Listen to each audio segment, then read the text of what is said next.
¿Qué pasaría si te dijera que la pirata más temida de la historia no fue un hombre, ni navegó en busca de oro, sino de poder absoluto? Ching-Si, una mujer que emergió desde lo más bajo del mundo, no solo conquistó los mares, sino también el alma de miles que la seguían con temor y devoción. En un mundo hecho para doblegar, ella eligió gobernar. Hoy navegamos entre la historia y el mito, entre la sombra y el legado de una mujer que hizo del caos un imperio. Pocas veces la historia se atreve a contar verdades incómodas. A veces es más fácil ocultarlas, dejarlas en las sombras donde no incomoden al relato oficial. Pero las sombras guardan poder, y allí habita el eco de una mujer que desafió a imperios, códigos morales y destinos predichos. Ching-Si no nació con nombre de reina ni fue hija de navegantes. Su historia comienza en los callejones malolientes de Cantón, entre miserias, trueques de carne y sueños rotos. Fue prostituta en uno de los burdeles flotantes que navegaban por los márgenes del poder imperial. Allí, donde el cuerpo se convierte en moneda, ella aprendió la primera lección del mar. Sobrevivir significa negociar, observar, manipular. Aprendió a leer hombres como se lee una carta náutica, con precisión y sin apego. El destino la encontró cuando un pirata temido, Chengi, la eligió no solo como amante, sino como igual. ¿Por qué a ella? Nadie lo sabe con certeza. Algunos dicen que fue por su belleza feroz. Otros, por la astucia que tenía al hablar, por su manera de mirar sin bajar los ojos, como si hubiera nacido para mandar. Sea como sea, lo cierto es que al poco tiempo de convertirse en su esposa, ya no era solo una compañera, era su estratega, su mente aliada, su sombra y su fuerza. Cuando Chengi murió en una tormenta, dicen que los dioses se lo llevaron antes de que su ambición tocara el cielo. Ching-Si no lloró, no pidió permiso, no vaciló, asumió el mando de la flota más temida del sur de China. Y allí comienza su verdadero reinado. ¿Te imaginas lo que significaba eso? En una época en que las mujeres eran mercancía, ella gobernó sobre más de 70.000 piratas. Controlaba cientos de barcos. Desde el delta del Río de las Perlas hasta el estrecho de Taiwán, su palabra era ley. Y no una ley simbólica, una ley escrita con sangre. Ching-Si estableció un código estricto. No se podía saquear aldeas aliadas. No se podía violar a prisioneras. El botín se repartía según jerarquía, pero nada se ocultaba a la flota. Quien rompiera el código era ejecutado sin ceremonia. Ella comprendía, como Sun Tzu, que la disciplina no es crueldad, es claridad. Si el castigo no es justo, los soldados se confunden. Pero si es justo, temen no a la muerte, sino a fallar. Y así fue. Ching-Si no necesitó gritar para ser obedecida. Su ley era más temida que el rugido de los cañones. No usó coronas ni estandartes. Su imperio flotaba, se movía con la marea, atacaba con precisión quirúrgica. Y sin embargo, su mayor poder no estaba en los barcos, sino en su mente. Una mente moldeada por la miseria, el abuso, la astucia y la voluntad inquebrantable de no ser devorada por el sistema. Friedrich Nietzsche escribió: quien lucha con monstruos debe tener cuidado de no convertirse en uno. Pero, ¿y si la única forma de vencer al monstruo es convertirse en algo aún más temido? ¿Y si, al asumir el caos, uno puede transformarlo en orden? Ching-Si no buscó redención. No fingió ser heroína. No pidió ser recordada. Simplemente tomó lo que otros temían tomar, el mando. Y eso la convirtió en leyenda. Gobernar una flota pirata de más de 70.000 almas no es una hazaña menor. Es una danza constante entre la lealtad y el miedo, entre la estrategia y la intuición. Y Ching-Si, lejos de ser una figura decorativa, se convirtió en la arquitecta de un orden imposible, una república pirata flotante donde cada decisión tenía el peso de un imperio, pero se tomaba al ritmo del viento y el acero. Su poder no se construyó solo en los mares, lo extendió tierra adentro, creando alianzas con aldeas costeras, sobornando funcionarios imperiales, tejiendo una red tan sofisticada que, por momentos, ni el emperador sabía a quién obedecían sus propios soldados. Ella no solo sabía atacar, sabía infiltrar, sabía esperar, y lo más importante, sabía escuchar. Ese fue quizás su secreto más oculto, la escucha. No como sumisión, sino como estrategia. Cada susurro, cada movimiento de su tripulación, cada tensión invisible era para ella un mapa del alma colectiva. Sun Tzu escribió: conócete a ti mismo y conocerás a tu enemigo. Conoce el terreno y conocerás la victoria. Ella conocía a sus hombres, sus debilidades, sus límites, sus miedos, y los gobernaba con puño de seda y guante de hierro. Donde otros imponían con fuerza, ella dominaba con inteligencia. A diferencia de los grandes tiranos, no construyó templos ni hizo proclamas grandilocuentes. Su legado era práctico, funcional. Sus barcos eran escuelas de guerra. Sus reglas eran códigos de supervivencia. Y su mensaje era claro: no se trata de justicia, se trata de orden. Y aquí surge la gran reflexión. ¿Puede el orden nacer del crimen? ¿Puede un imperio fundado en la sangre sostenerse sin colapsar desde dentro? Nietzsche decía: el desierto crece, hay de aquel que alberga desiertos en su alma. ¿Qingxi albergaba un desierto? ¿O era ella misma una tormenta en medio del vacío? Tal vez la clave esté en que no se permitía la debilidad.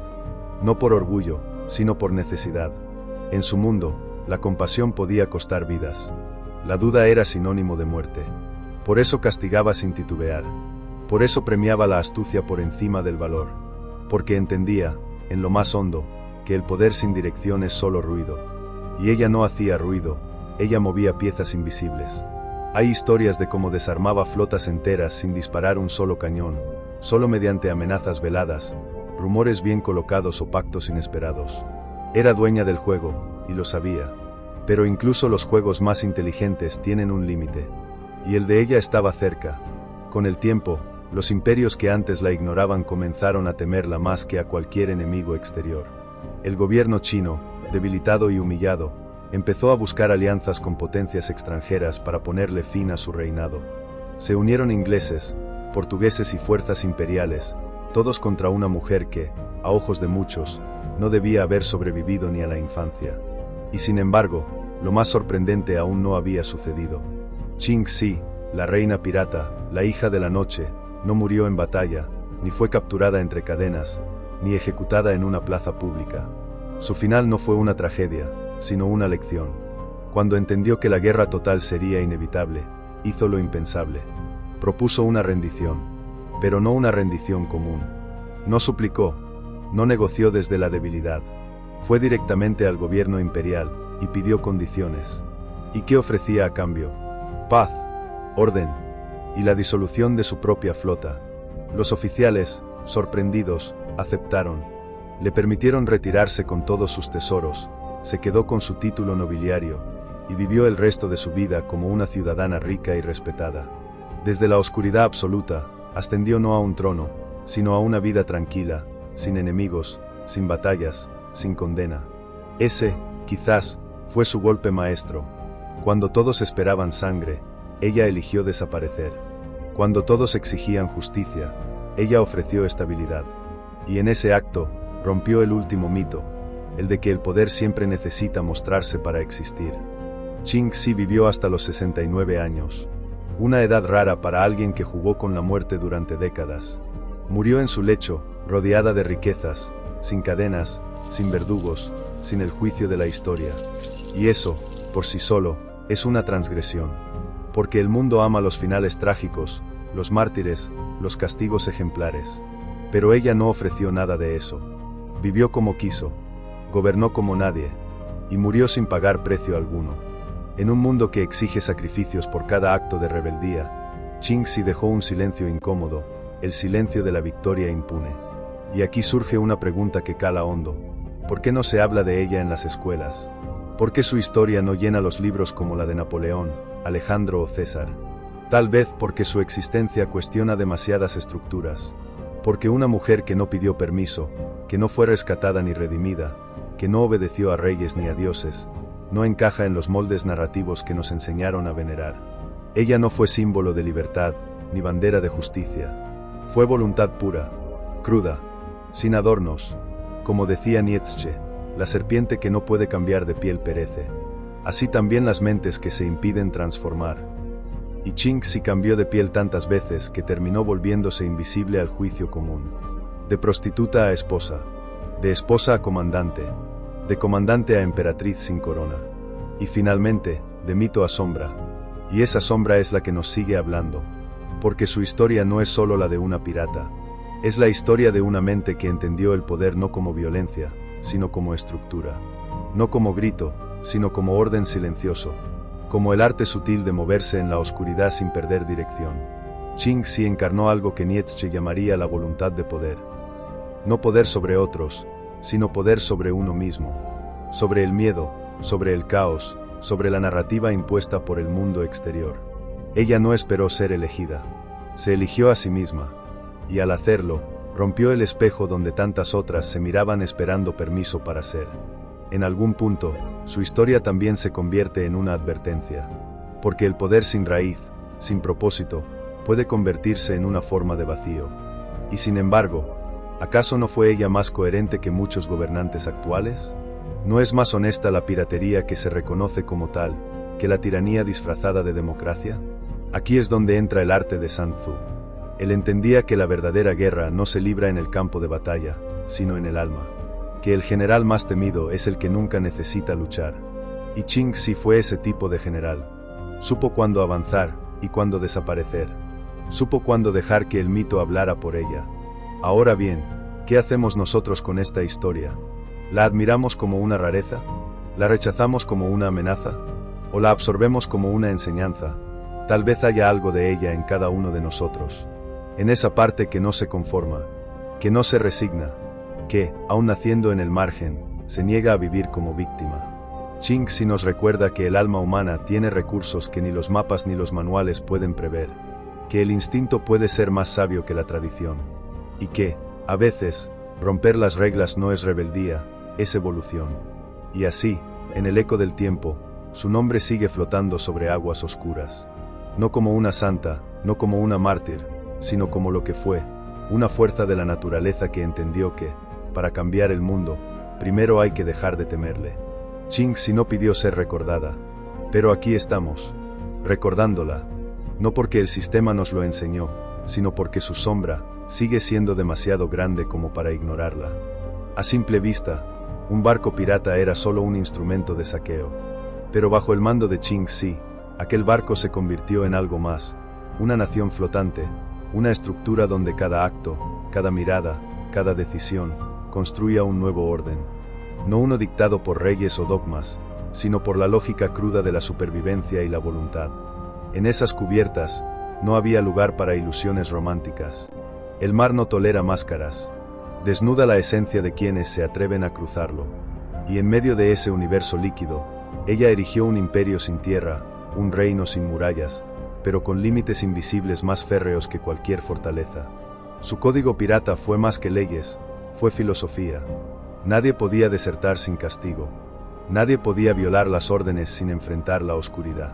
Pero también, nadie era excluido por su origen. Su ley no premiaba linajes, sino lealtades. No valoraba títulos, sino resultados.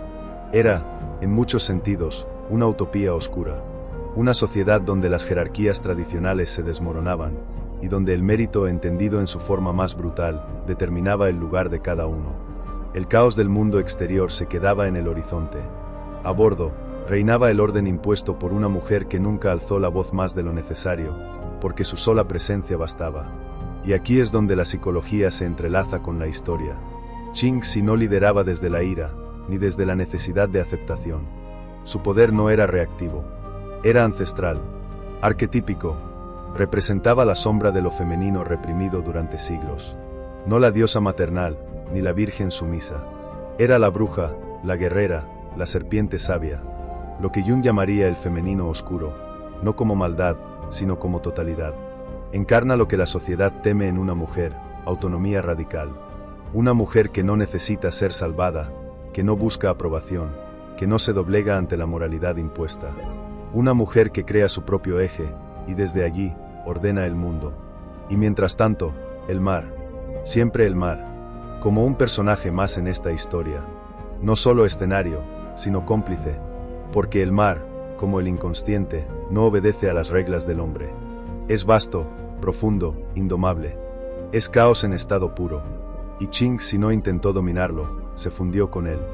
Hay un momento en los relatos perdidos, esos que los historiadores descartan por mitológicos, donde se dice que ella hablaba con el océano, que en las madrugadas de niebla espesa, salía sola al extremo de la cubierta y dejaba que el silencio la devorara, que entendía los susurros del agua como quien escucha a un oráculo.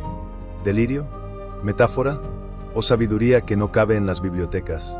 Tal vez ahí radica su verdadera magia, en haber vivido desde un lugar donde el intelecto occidental no alcanza, donde la razón cede ante la intuición, y el orden lógico es sustituido por el instinto. Y esa conexión, esa alianza con lo inefable, fue lo que la hizo invencible. Porque no se podía anticipar lo que no seguía patrones. No se podía conquistar a quien no jugaba el juego de los reyes. Qingxi se volvió un espejo oscuro. Y muchos, al mirarla, no soportaron su reflejo. No fue un monstruo. No fue una santa. Fue, simplemente, humana, en su forma más salvaje y completa. Y por eso, fue temida. Años más tarde, cuando las aguas de la costa sur de China comenzaron a calmarse y los imperios retomaron su falsa apariencia de orden, muchos creyeron que la historia de Qingxi se diluiría como espuma en la marea. Pero hay vidas que no se apagan, solo se hunden en el inconsciente colectivo, esperando ser invocadas. Y es que ella no murió en batalla. No fue colgada, ni ejecutada, ni perseguida hasta sus últimos días. Se retiró, con oro, con respeto, con paz. Un final inaceptable para el guión tradicional del castigo que toda rebelde debería recibir. Pero ella rompió esa lógica, y lo hizo sin pedir permiso. Al aceptar el indulto del gobierno imperial, muchos la llamaron traidora. Otros la vieron como una estratega hasta el final. Pero ¿acaso no es más revolucionario aún sobrevivir a un sistema que te quiere mártir? ¿No es más subversivo llegar a vieja, intacta, sin haberse dejado devorar por el sacrificio romántico del héroe? Nietzsche hablaba del espíritu libre, de ese tipo de ser humano que se niega a ser esclavo de verdades heredadas. Qingxi fue eso, y más. Fue la prueba viviente de que no todos los caminos deben terminar en tragedia para ser considerados grandes. Que se puede transgredir sin autodestruirse. Que no todas las llamas deben apagarse jóvenes. Como Sun Tzu supo cuándo luchar y cuándo desaparecer entre las sombras. Porque el arte supremo de la guerra, decía él, es someter al enemigo sin luchar. Y eso fue lo que ella hizo, doblegó imperios sin ser vencida. Pero lo más inquietante de su historia no es su poder militar, ni sus conquistas. Lo más perturbador es lo que representa, la posibilidad de otro orden. Uno donde la autoridad no necesita ser masculina, donde la fuerza no viene de la brutalidad, sino de la visión. Donde la oscuridad no es sinónimo de mal, sino de profundidad. Vivimos en una era que exalta la luz, la transparencia, el optimismo tóxico. Nos han enseñado a temer la sombra, a reprimirla. Pero Qingxi nos recuerda que en la sombra también hay sabiduría. Que no todo lo que brilla es guía, y no todo lo que oscurece es amenaza. Ella fue oscuridad consciente, sombra asumida, potencia femenina sin censura, y por eso aún incomoda, porque no encaja en los relatos cómodos, porque no puede ser domesticada como heroína, ni condenada como villana, y porque en un mundo donde se nos empuja a la obediencia camuflada de libertad, su existencia misma sigue siendo un acto de disidencia. Quizá la pregunta más profunda no es cómo lo hizo, sino porque tantas otras no lo han hecho. Tal vez, porque ser libre no es soportar cadenas. Es aceptar que, una vez rotas, ya no se puede vivir igual. Que la libertad real es insoportable para quienes prefieren ser guiados. Y en ese sentido, Qingxi no solo fue una mujer. Fue una grieta en la historia. Una voz que no se oye, pero que resuena en cada alma rebelde que no quiere salvarse, sino recordarse. El mar, el verdadero testigo de su historia, sigue allí, cambiante, inmenso, esperando a la próxima sombra que se atreva a llamarlo hogar. ¿Y tú? ¿Te atreverías a mirarte en ese espejo? Si este video te hizo pensar, dale like, compártelo y suscríbete para más historias que desafían lo convencional. Gracias por llegar hasta aquí. Gracias por buscar. Nos vemos en el próximo viaje.